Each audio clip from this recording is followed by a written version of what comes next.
ये जो लंदन उसमें अमेरिका में बैठा एक शख्स हमारे ऊपर बड़ी वीडियोस बना रहा है और बड़े नफरत का इजहार कर रहा है। तो मैं अभी उस नदीम रिजवी से मुखातिब हूं कि नदीम रिजवी, ये एक मेरा दोस्त है जो घर में मेरा पेट है, जिसका नाम है डॉलर, और इसकी ब्रीड है लेब्राडोर, यानी अमेरिकन ब्रीड है इसकी। और ये मेरे पास इससे पहले भी मुख्तलिफ ब्रीड्स रही हैं।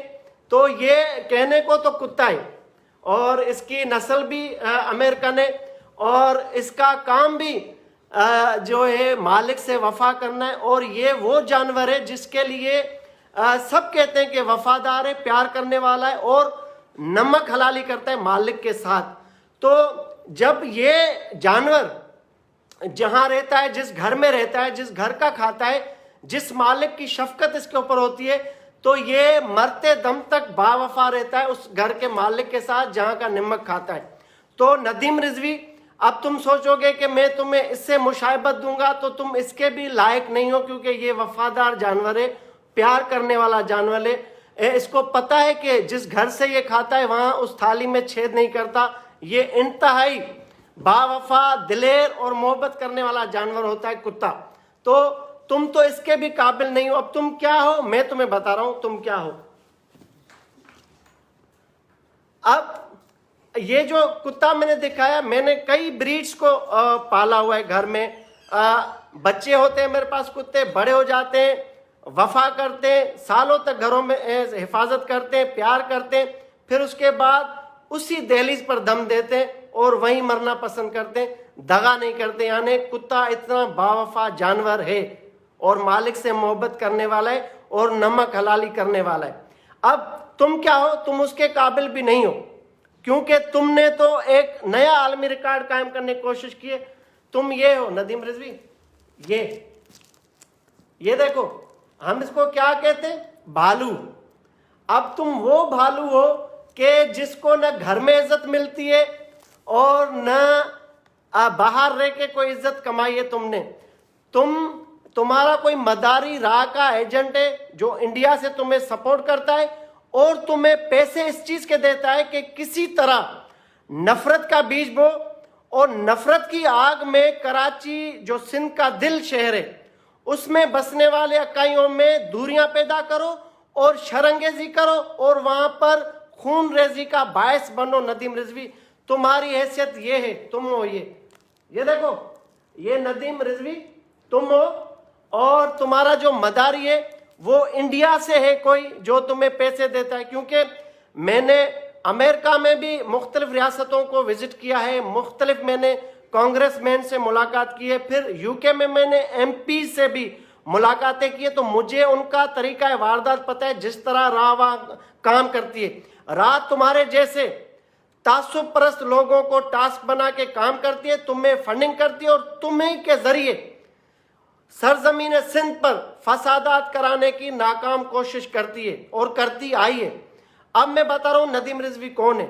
अब नदीम रिजवी जरा गौर से सुनना, मैं तुम पे बात नहीं करना चाह रहा था। मैंने अपना कुत्ता भी तुम्हें तारुफ कराया कि उसका नाम डॉलर है और वो इंतहाई मुझे करीब है, मैं उससे प्यार करता हूं, वो मुझसे प्यार करता है, क्योंकि वो नमक हलाल और वफादार जानवर है।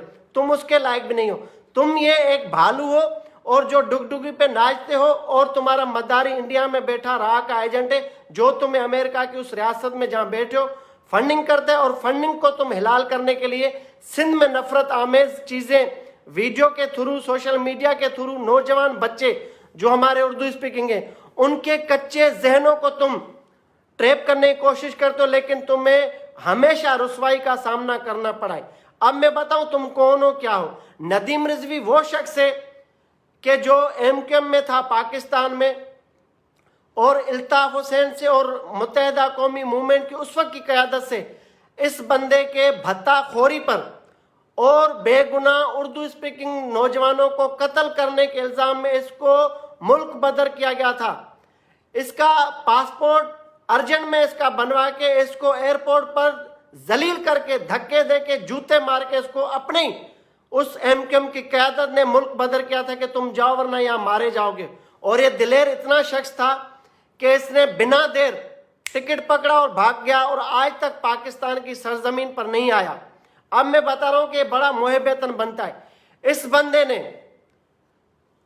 जितनी नफरत उर्दू स्पीकिंग भाइयों में विद इन उस कम्युनिटी में जो इसने नफरत पैदा की है खुद उर्दू स्पीकिंग को लड़वाने में, वो शायद किसी ने उर्दू स्पीकिंग भाइयों को इतना बड़ा नुकसान दिया हो।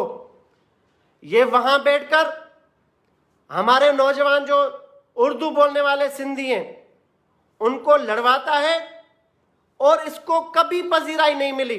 लेकिन ये इंडिया की राह जो एजेंसी है खुफिया, उसकी खुशनुदी के लिए ये अपना काम ईमानदारी से करता आया है कि किसी तरह सिंध की दिल कराची जो सिंध की राजधानी है उसमें किसी तरह, चाहे शिया सुन्नी फसाद हो, चाहे फिक्के के बुनियाद पर फसाद हो, चाहे जुबान के बुनियाद पर फसाद हो, अगर जुबान के बुनियाद पर ये नहीं करा सकता फसाद तो फिर उर्दू स्पीकिंग में MQM और हकीकी के माबेन इसने झगड़े और खूनी फसादात कराने की नाकाम बार बार कोशिश की, जिसमें ये इसको नाकामी नसीब हुई है और इसको लानतान हुई है।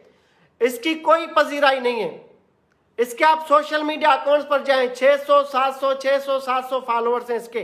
फिर कराची में मैं चैलेंज करता हूं, कोई भी उर्दू स्पीकिंग की नुमाइंदा जमायत हो, चाहे वो मुत्तहिदा कौमी मूवमेंट हो, चाहे वो मुहाजिर राब्ता काउंसिल हो, चाहे वो PSP हो, चाहे वो MQM हकीकी हो, चाहे वो दीगर जो भी जमायतें जो दावा करती है मुहाजिरों के लीड करने की, कोई भी शख्स इसको ऑन नहीं करता, क्योंकि ये आलमी फंडिंग पे भगोड़ा है और ये शरंगेज बंदा है और ये चाहता है कि इसको पजीराई मिले किसी तरीके से, और ये उसमें किसी हद तक कोशिश करता रहा अपने वीडियोस के जरिए कि भाई सिंधी कौम को, सिंधी नौजवानों को ललकारूं, उनको गुस्सा दिलाऊं, उनको तेज दिलाऊं, कोई रिएक्शन दे। लेकिन हमारे सिंधी नौजवान बाशऊर हैं, जी-शऊर हैं, वो बुरा भला सोचते हैं, वो साजिशी अनासिर को जान चुके हैं, क्योंकि उर्दू स्पीकिंग हमारे भाई हैं, हम एक साथ काम करते हैं, हम एक साथ रहते हैं। अब मैं जहां पर रहता हूं, मेरे इर्द गिर्द गिरदोनवा जितने भी लोग हैं हमारे उर्दू स्पीकिंग हैं, हम अपनी शादी खुशी गमी में साथ रहते हैं, हम एक दूसरे की इमरजेंसी में मददगार रहते हैं। तो तुम्हारे जैसे जो तासुब परस्त लोग हैं जो घर में बैठ के और किसी और मुल्क में बैठ के ये बकवास करते हैं, इनकी कोई हैसियत नहीं है। मैं नहीं चाहता था कि तुम्हारे ऊपर बात करूं, ना तुम्हारी इतनी औकात है। और 2 दिन से मेरे पास तुम्हारी चैट रखी हुई है, मैंने तुम्हें 2 दिन से ये कहा है कि अगर मर्द के बच्चे हो, अगर अपने बाप के असल बेटे हो, तो आओ मेरे साथ लाइव और मुझे बताओ कि तुम्हें सिंधी कौम से क्यों नफरत है। तुम मुझसे बहस करो, भगोड़े तुम तो भाग गए, तुमने तो ओके करके अभी तुमने कहा मेरी बीवी मुझे इजाजत नहीं दे रही, मैं संडे को घर पर होता हूं और मेरी वाइफ मुझे निकलने नहीं देती। तेरी औकात तो ये है, तेरी चैट मेरे पास रखी है। मैंने तुम्हें चैलेंज किया कि आ जाओ और मुझे बताओ कि सिंधी किस तरह तुम्हारे दुश्मन है, सिंधियों के खिलाफ तू क्यों बकवास करता है। मेरे साथ लाइव आ, अगर तू आधे घंटे में नहीं भागा लाइव सेशन से तो मेरा नाम मुश्ताक सर की नहीं है।